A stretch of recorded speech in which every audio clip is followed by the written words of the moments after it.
In the silent cemetery, the millionaire knelt before his daughter's gravestone, sobbing as if life had been ripped from him. What he never imagined was that his daughter was alive and about to reveal a truth that would change everything forever. The cemetery was hushed, gripped by a chill that seemed to cut through the skin. John Harrison walked alone, with dragging steps, his face downcast, as if life had departed along with his daughter. It had been 2 months since the millionaire buried Isabella after the tragedy no one could foresee. The 2-year-old girl had gone to spend the weekend at the stepmother Stella's cabin in the remote woods of upstate New York, a woman who had always treated her with apparent kindness. But while Stella was away handling business in the city, a devastating fire consumed the house. Firefighters found unrecognizable rubble, and among it, the girl's personal belongings. John didn't question it, accepting the death, drowned in grief. Since then, he survived on the almost maternal affection of his wife Stella, who blamed herself for not being there, and on the firm support of Mark, his brother 2 years younger and business partner, who repeated every day, "I'll handle the company. You just try to stay on your feet. I'm with you, brother." Kneeling before the gravestone, John let the weight of it all crush him at once. He ran his fingers over the cold inscription, murmuring between sobs, "Beloved daughter, rest in peace." "How am I supposed to rest, daughter, if you're not here anymore?" The tears fell unchecked. He pulled a silver bracelet from his pocket, the gift he'd given her on her last birthday, and held it as if it were the girl's little hand. "You promised you'd never leave me, remember? And now I don't know how to breathe without you," he whispered with a broken voice, his shoulders shaking. Inside, a whirlwind of thoughts devoured him. What if I'd gone with her? What if I'd arrived in time? The guilt wouldn't leave him in peace. He felt like a failed father, unable to protect the one he loved most. His chest burned with the same fury that had devoured the cabin. "I'd give everything, my girl, everything, if I could hug you one more time," he confessed, looking at the sky as if expecting an answer. And it was precisely at that moment when the invisible happened. A few yards behind a sturdy tree, Isabella was alive, thin with teary eyes fixed on her father in silence. The girl had managed to escape from where she was held prisoner. Her heart pounded so hard it seemed ready to burst from her chest. Her fingers clung to the tree bark while discreet tears rolled down her face. Seeing her father like that, shattered, was a torture no child should face. She took a step forward but retreated immediately, swallowing a sob. Her thoughts tumbled over each other. "Run, hug him, show him you're alive." "No, I can't. If they find out I escaped, they might hurt him too." The dilemma crushed her. She wanted to scream, say she was there, but she knew that hug could cost too dearly. From where she stood, Isabella could hear her father's broken voice repeating, "I promise you, daughter, I'll go on, even if I feel like I've already died inside." With every word, the urge to reveal herself became unbearable. She bit her lips until she tasted blood, trying to contain the impulse. The love that bound them was so strong it seemed impossible to resist. Still, she stayed motionless, prisoner of a fear greater than nostalgia. As John rose with difficulty, tucking the bracelet against his chest like a talisman, Isabella closed her eyes and let another tear escape. The world was too cruel to allow father and daughter to reunite in that instant. And she, hidden in the tree's shadow, understood she had to wait. The hug would have to be postponed, even if it tore her apart inside. Back in her prison, Isabella kept her steps small and her body hunched, like someone fearing even the walls could betray her. Hours earlier, she'd gathered the courage to escape for a few minutes, just to see her father and feel the world still existed beyond that nightmare. But now she returned, hurried, gripped by panic that they'd discover her absence. She couldn't take risks. Until that moment, she'd never heard clear voices, never seen faces, only shadows that kept her locked away as if her life had shrunk to silence and fear. She still didn't know who her kidnappers were, but that night everything would change. She lay on the worn mattress, pretending to sleep. The dark room felt like an airless tomb. Isabella squeezed her eyes shut, but her ears caught an unexpected sound. Laughter, voices, muffled conversation from the hallway. Her heart raced. She sat up slowly, as if every movement could be a fatal mistake.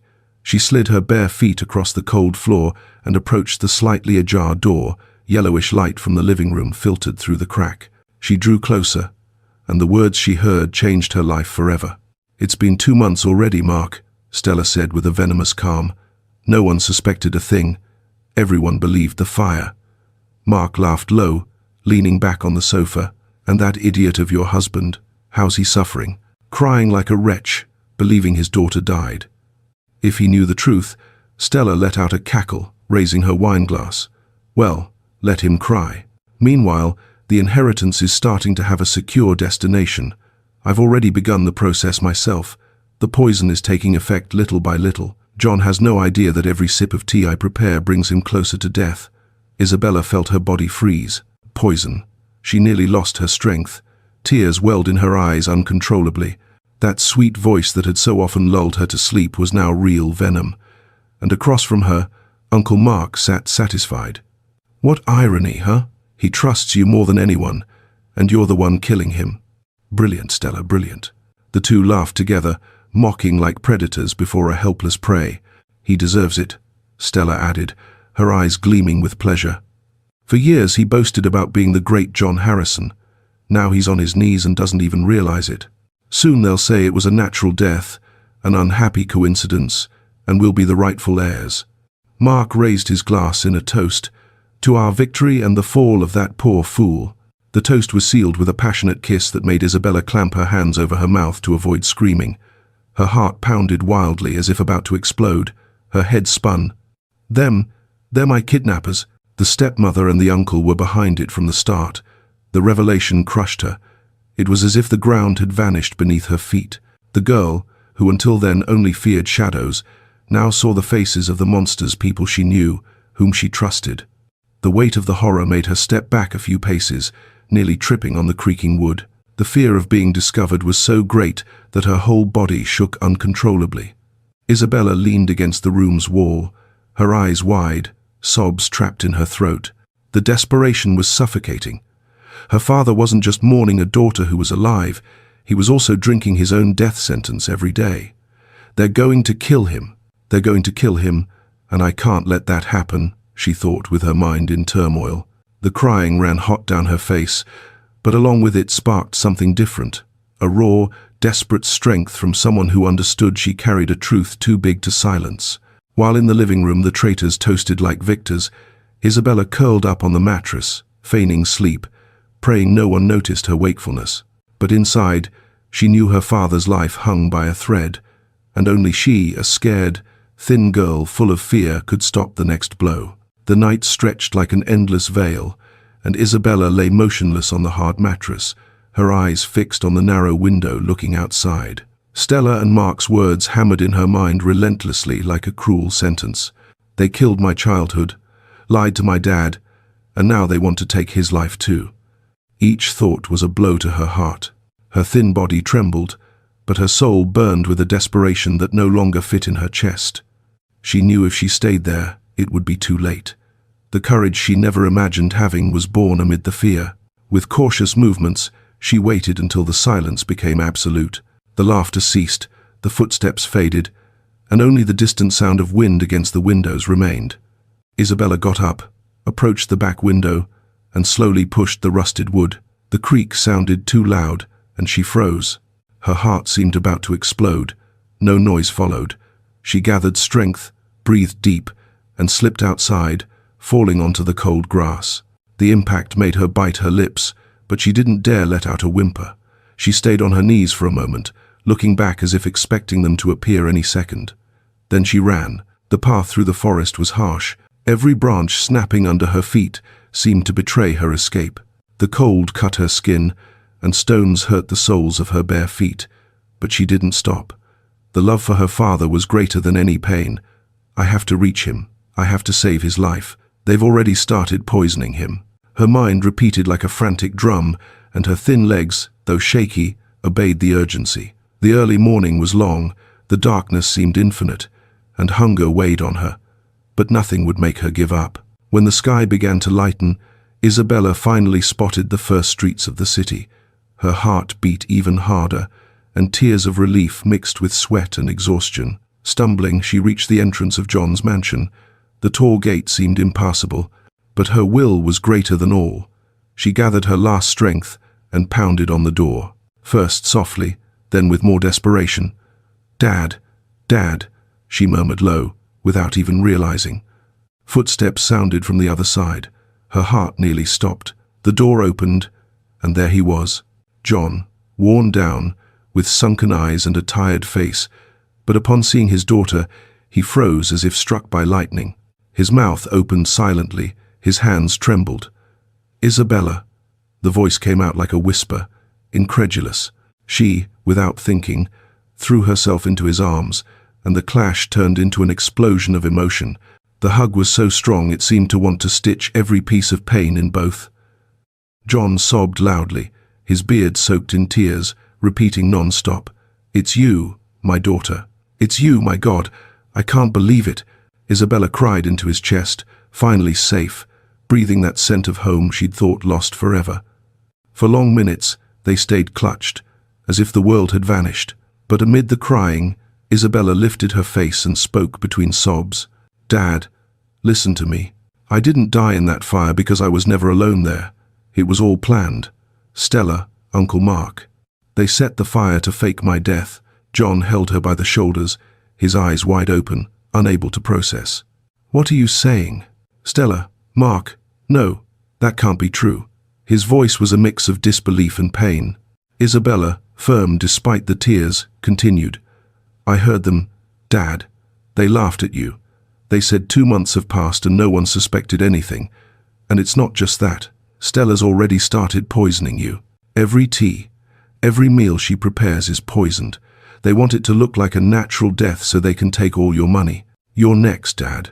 The words came out fast, desperate, as if her father's life depended on every second. John stepped back, bringing his hands to his face, and a roar of rage escaped his throat.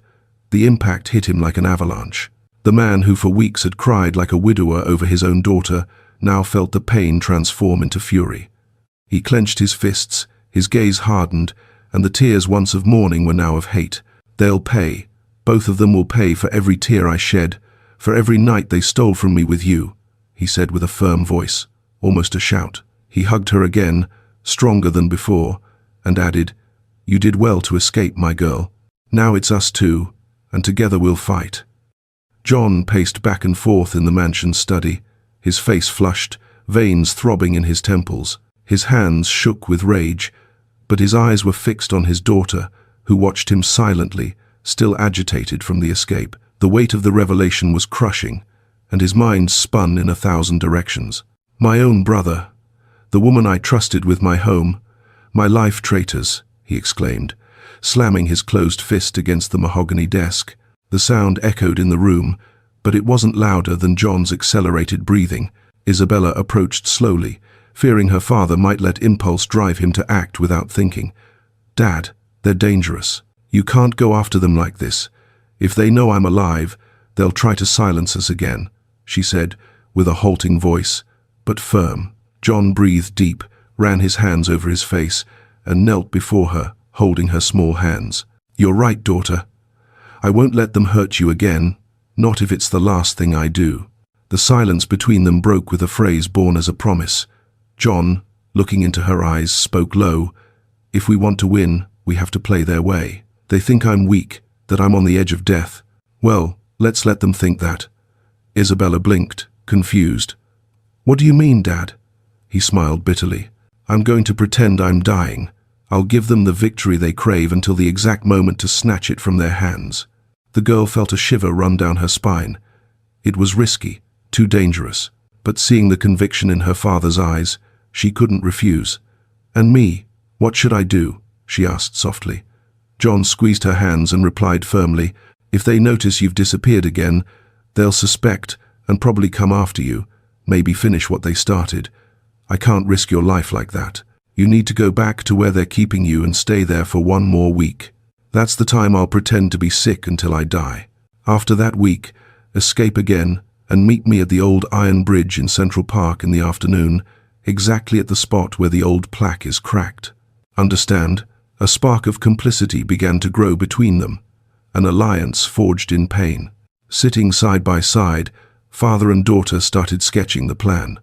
John explained each detail calmly, but his gaze showed a man at war. I need to start looking sicker than I already do. I'll isolate myself, cancel commitments, seem fragile. They can't suspect I know anything. Isabella, with her heart racing, murmured, "But what if the poison continues?"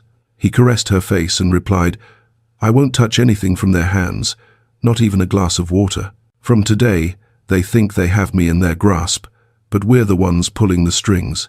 Tears returned to the girl's eyes, but not just from fear. There was a silent pride in her chest. For the first time, she wasn't just the protected daughter, she was part of the fight. John hugged her again, but now with different energy. It wasn't the hug of pain anymore, but of alliance. "They think we're weak, Isabella, but together we're stronger than ever."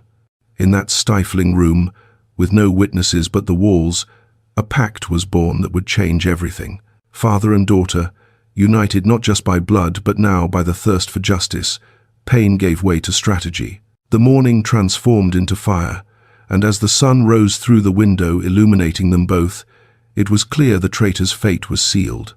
All that remained was waiting for the exact moment to strike. John immersed himself in the role he'd written, starting the performance with calculated precision. He cancelled commitments, distanced himself from partners, locked himself in the house as if his health were crumbling. The first news spread discreetly. Businessman John Harrison faces health issues. Little by little, the version solidified. John rehearsed in front of the mirror the short breaths, the lost gaze, the dragging steps that would convince even the most skeptical. Then came the climax of the farce.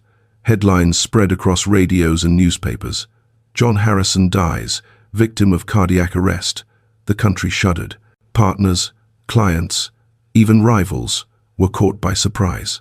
The news seemed incontestable, wrapped in carefully manipulated medical notes and statements from moved employees. In private, John watched the scene from afar, hidden, with his soul split in two. The half that suffered seeing his image buried, and the half that fueled the fire of vengeance. The funeral was worthy of a theatrical tragedy. The church was full. Cameras vied for angles, flashes captured every detail. Stella shone in her act. Black veil, tears streaming, sobs that drew sighs from those present. "I lost the love of my life," she murmured, perfectly embodying the widow's pain. Mark, for his part, took the pulpit with a halting but firm voice. "I lost my brother, my partner, my best friend. His absence will be an impossible void to fill." The audience rose in respectful applause, and some even cried with them. It all seemed too real.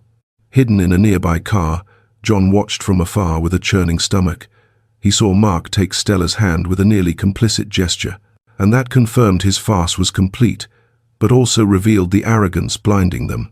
"They think they've won," he whispered through gritted teeth, his eyes gleaming with hate. It was painful to see the world mourn his death, while the real enemies toasted victory, but that pain served as fuel for what would come next. After the funeral, Stella and Mark continued the performance backstage. They organized private meetings, exclusive dinners, toasts with imported wine. "To poor John," they said between muffled laughs, mocking the naivety of a man who to the end believed in their loyalty. The public, however, only saw two devastated heirs, united in the mission to honor the fallen patriarch's legacy. The press bought the story, reinforcing the image of family tragedy hiding a macabre conspiracy. Meanwhile, Isabella lived her days in countdown. Back in the narrow room where they kept her, she repeated to herself the mantra her father had given. 1 week, just 1 week. Then I escape again and meet him at the Iron Bridge in Central Park. The girl's heart filled with anxiety and hope, even amid fear. She heard news fragments on the cabin's TV, confirming John's death, and bit her lips until they bled to avoid crying out loud. With every heartbeat, she repeated, "They didn't win. Dad's alive. We'll beat them." The world believed the mounted spectacle, and that was the most powerful weapon father and daughter had. The stage was set. The villains already savored their victory, and the play seemed to have ended. But behind the curtain, a new scene waited to be revealed. The days after John's death were heavy with silence in the mansion. Gates closed, flags at half-mast, employees walking hallways with heads down. But behind those walls, the atmosphere was different. Stella swapped mourning for silk dresses in less than a week, though she kept rehearsed tears whenever journalists appeared for quick interviews. Mark, with his serious air, took emergency meetings showing false sobriety. "We must honor my brother's memory," he said, drawing discreet applause from executives who believed they faced a broken man. In private encounters, however, the mask fell. Stella toasted with expensive wine, smiling with eyes gleaming in triumph. "We did it, Mark. The whole stage is ours, and no one even dares question." He raised his glass with a contained laugh. "The irony is perfect. That fool crying at his daughter's grave without imagining he'd be next. Now the empire he built is within our reach. The whole world cries for John, but we're the ones alive and millionaires." The two toasted, intertwining hands like newly crowned accomplices. The anticipation grew until the big day. The inheritance probate. Renowned lawyers were summoned, journalists crowded the entrance, influential business people filled the courtroom seats. It was the moment when John Harrison's fortune, majority shareholder of the tech company and owner of an enviable estate, would be legally transferred. The atmosphere was solemn, but tension ran beneath the formality like an electric current. Stella and Mark appeared impeccably dressed, him in a dark grey suit, her in a black dress blending mourning and power. When they entered, many rose to greet them with respectful gestures. The performance worked. Everyone saw them as the surviving victims of tragedy, people who, amid pain, held posture and assumed responsibilities. Stella wiped a discreet tear before the cameras, sighing. "John always believed in this company's future. Today we'll continue that legacy."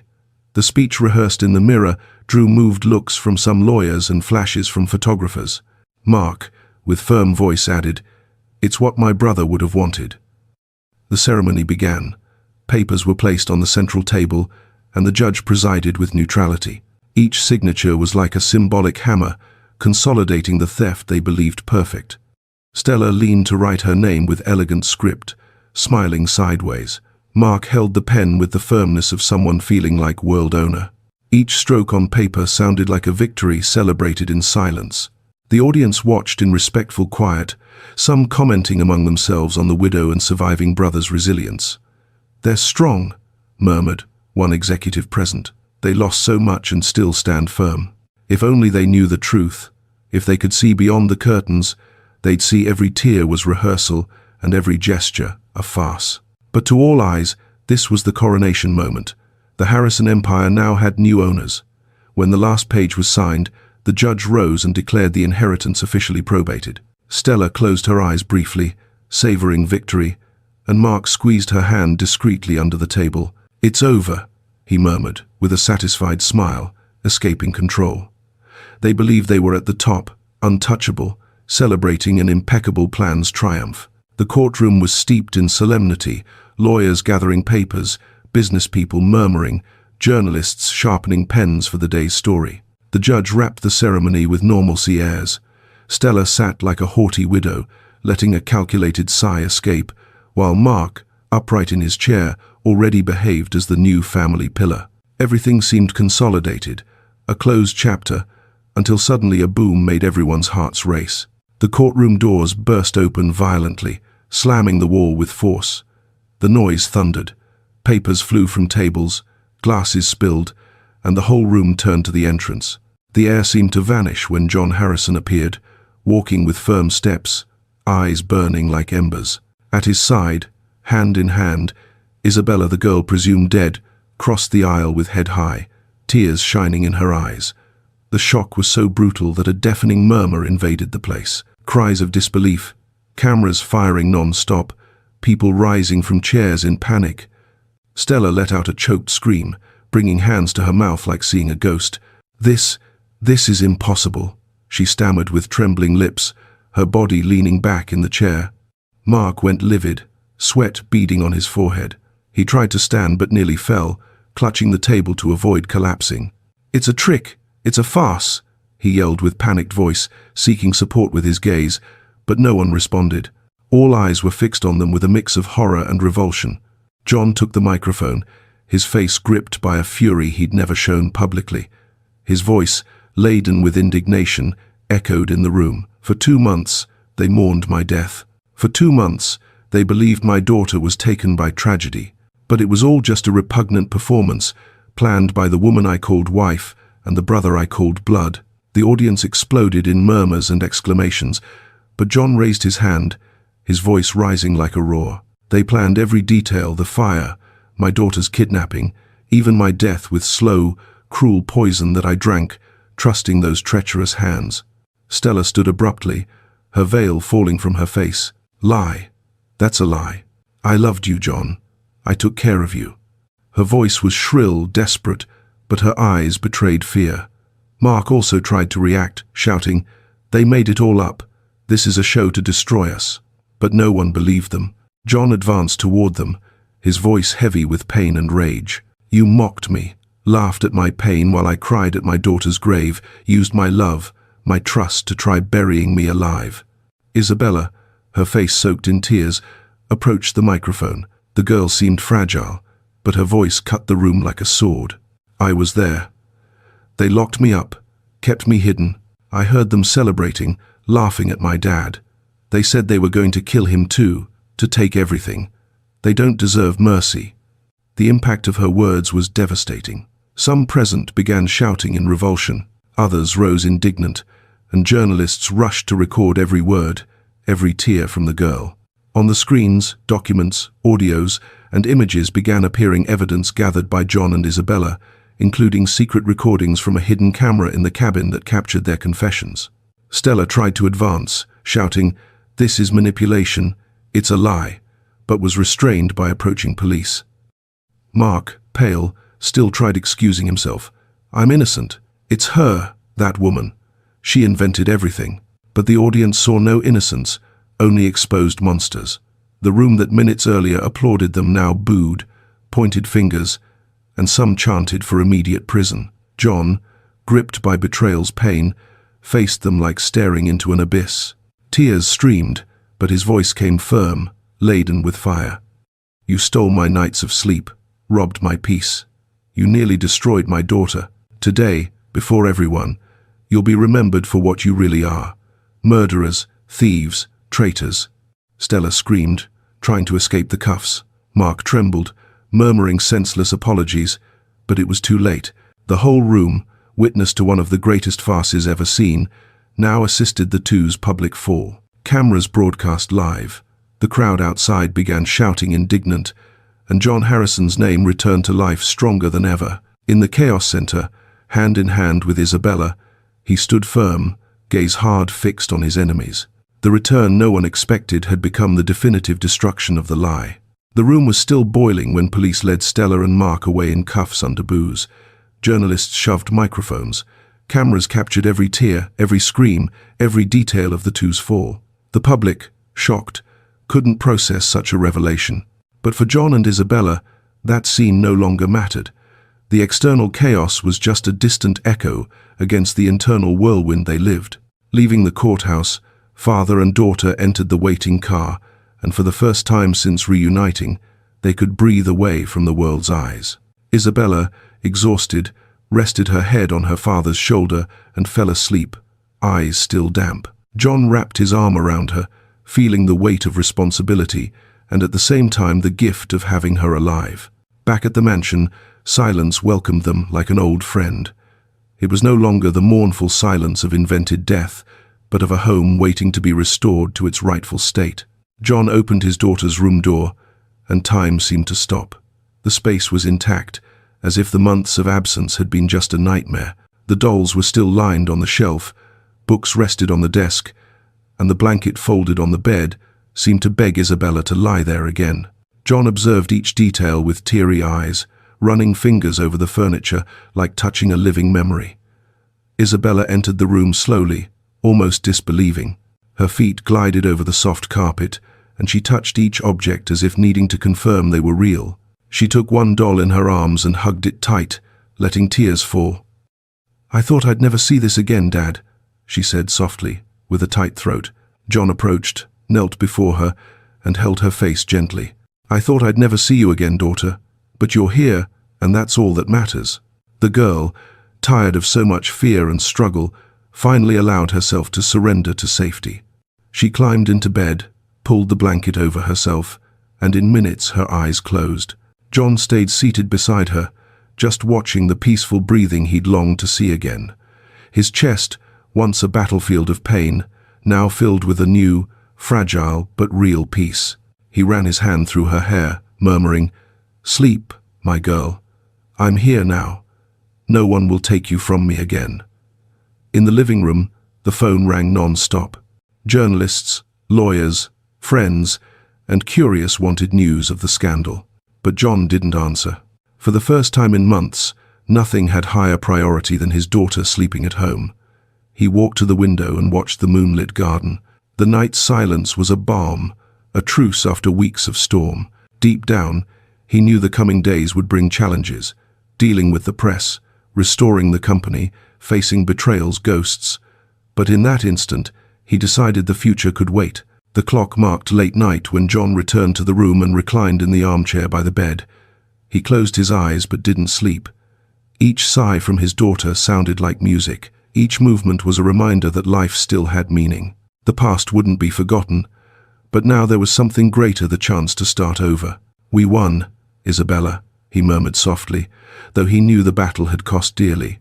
Dawn brought soft light invading the room. Isabella woke sleepy and saw her father seated, exhausted but smiling. She ran to him and hugged tight. John lifted his daughter in arms, spinning her like before when life was simple. Both laughed through tears, and in that instant, it seemed the world's weight finally lifted. The room was no longer a frozen memory. It was the start of a new phase. The next morning, the sky dawned clear, as if the universe itself announced a new time. John and Isabella walked side by side to the cemetery in silence, each step laden with memories and meanings. The iron gate creaked open, and the cold wind brought back echoes of painful days. The girl clutched her father's hand tight, as one who never wants to let go. And there, before the gravestone inscribed Isabella Harrison, "Rest in peace." John's heart tightened one last time. He looked at the cold stone, and his face contracted in indignation. That inscription was more than a lie. It was an invisible prison that had suffocated them both for 2 months. Without a word, John approached, placed hands on the marble, and pushed with all remaining strength. The dry sound of the stone falling echoed in the cemetery like thunder ending an era. The gravestone broke in two, scattering fragments on the ground. The following silence was heavy but also liberating. Isabella stepped back, surprised by the act, but soon felt a wave of relief course through her body. The stone that buried her alive no longer existed. She raised eyes to her father and with trembling voice declared, "I wasn't born to be buried, Dad. I was born to live." Her words, simple and pure, pierced John like an arrow. He drew her close, hugging with all the strength of a heart in reconstruction. With teary eyes, John replied, voice firm and broken at once, "And I'll live to see you grow. I'll be in every step, every dream, every victory of yours. Nothing, not even death, will take me from you again." Isabella pressed against his chest, feeling her father's heart beat in sync with hers. It was the sound of an eternal promise, sealed not just with words, but with the life they'd both chosen to reclaim. Around them, the cemetery seemed to witness a story's rebirth. Where mourning once reigned, hope now bloomed. The wind blew softly, lifting dry leaves that danced in the air, as if destiny itself decided to rewrite their narrative. Father and daughter stayed embraced, allowing themselves to cry and smile at once. The falling tears were no longer of pain, but liberation.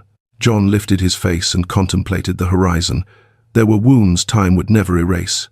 His brother's betrayal, Stella's poison, the endless nights of mourning. But in that instant, he understood life wasn't summed in losses. Life was in the small hand holding his, in the courage of the girl who'd survived the impossible, in the faith there'd always be a tomorrow to rebuild. He inhaled deeply and felt something he hadn't in months. Peace. Isabella smiled, and the two walked toward the cemetery exit, leaving the broken grave behind a symbol of a lie, finally destroyed. Each step affirmed the future belonged to them. Darkness had tried to swallow them but failed. Love, truth, and courage had spoken louder. And together, father and daughter, they moved forward, ready to start anew. Because some stories don't end with death. They begin again when you choose to live. If you enjoyed the content, don't forget to subscribe to the channel for more videos like this. Leave your like to support us and turn on notifications so you don't miss any updates. That helps us keep creating the best for you. Until next time.